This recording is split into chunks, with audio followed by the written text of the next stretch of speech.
اكتر وصفة عجبتني هي الكيكة دي، وكيكة الشوكولاتة فيها تحفة، والحلو في الوصفة دي كمان وعجبني فيها قوي ما فيهاش سكر، وسكرها مظبوط، وبالذات لمرضى السكر، وبتاكلوا منها كميات وبدون ملل، ما بتزهقوش منها خالص. هتجربوا النهارده احلى قدرة قادر.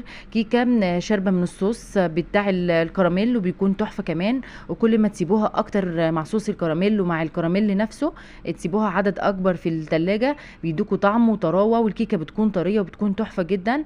لو اول مره تشوفوني اشتركوا في القناه واعملوا شير ولايك للقناه. هنبتدي بالوصفه.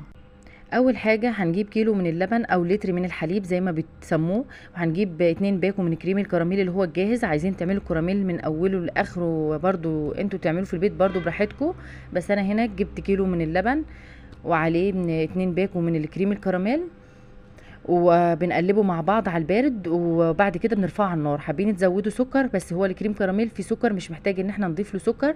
احنا برضو عايزين مش عايزين